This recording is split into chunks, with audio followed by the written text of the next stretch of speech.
So we're up on Krushevo launch again, and I'm with the extraordinary Ceri Brown, and we've been mates for like 40 years nearly. 30. Oh, you're not that old yet. You're not that old yet. Like when he was an 18-year-old whippersnapper and knocking out big XCs and flying like a gladiator. Then had a bit of a hiatus for a little while, and then came back into it and just fucking nailed everything. British champion last year. 2 years. 2 years running. Love the crown today. We've got these young whippersnappers chasing us now, haven't we? Yeah. I know, they're fucking young, aren't they? They're good though. They are good. They've got stamina and everything. So one of the things I've been trying to fit together with, I've been interviewing a few pretty hot pilots and looking at the formula. So thinking of race tactics and getting to go quick and being efficient, all that stuff. What's the Ceri Brown formula? Do my best to have some fun, mostly. It never goes to plan. Like let's say about fighting it. No plan survives contact with the enemy. You have a really, really bad start, and then you've got to try and make up. You've got to try and catch the field up. So you do your best to try and catch up with everybody. Sometimes you need to make a decision to do that, and it doesn't work. Sometimes it does work. Like yesterday. Yesterday wasn't such a good start.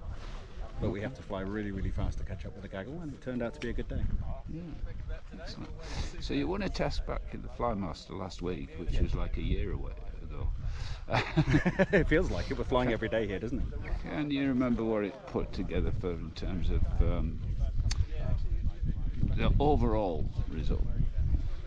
The task or the overall result? Well, you got podium, didn't you? Third podium. So I think it made the difference because I didn't fly on the first day. It was too windy and takeoff was a bit nasty. So only half the field took off, or less than half actually. And then that task, it was one of those tasks where you get lots of different route options. Some people can go one side of the valley, other people can go other side of the valley. And there was an option to start out on the far side of the valley. And I saw a couple of gliders climbing, probably half an hour before the start, and was able to get out there. Got isolated on my own, but no one saw me go. So I ended up starting out there on my own and flying ahead on the task, and it worked. It got me 3 or 4K ahead at the beginning of the task. And when you've got that kind of advantage, you just have to try and keep it. When you're flying out on your own, which I do quite a lot, because there's too many, niggly people getting in my way. And I like to, whip a right, whip a left, get climbing, get caught, get out there. When you're out on your own, are you maintaining full bar glides? Are you maintaining bests? You're obviously trying to do your best, but how do you measure yourself?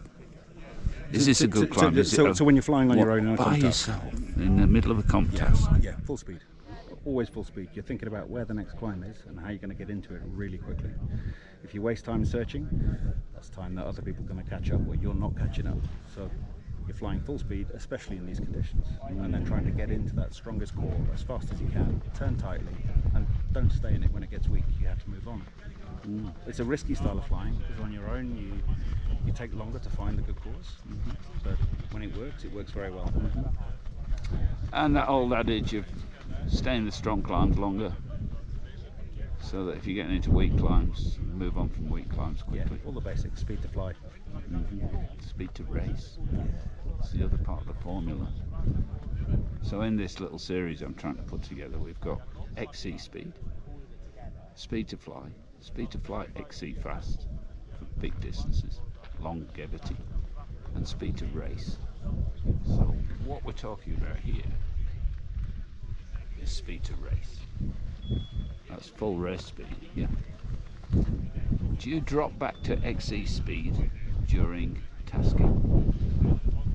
Only if you really don't know that you're going to stay up, yes. So you have to be able to switch gears. If there's a point in the task where you think you're too low, you're not going to find the next climb, or you're really not sure where the next climb is coming from, you have to preserve your height. And yes, to do that, you drop back to XC speed. And the other reason is tactically. If everyone else is slowing down, putting yourself in front is a tactical risk. So you have to slow down sometimes if everybody else does, to not isolate yourself. Do you find that lead gaggle when you're playing the lead gaggle game, and there might be 10, 15, 20 gliders maybe probably 10 and then stragglers.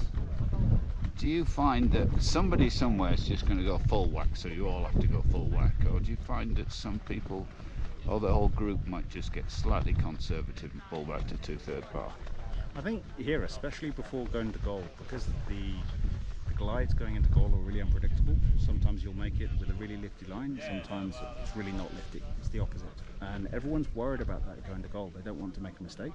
So there's a lot of conservatism just before that final glide. Yes. Yeah, okay.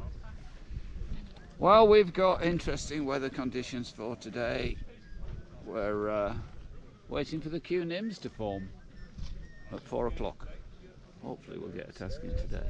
I think we will. We're going to be starting out in the middle of the flats, which is great because we've got, I think, maybe 5, 8 Ks, 10 Ks even to start yet. Is that right? Tactics for Sunday. I haven't looked yet. I haven't looked yet. We're fucking shit. We should be looking. Should be looking and planning. But actually, we have a similar style, except it's just better at it. Just push out, get on your own and fuck off. Sounds good to me. You got to take your chances when they come. Thanks, Ceri. Ceri Brown, Great Britain. British champion twice, possibly 3 times. Let's see. Fingers crossed. Whew.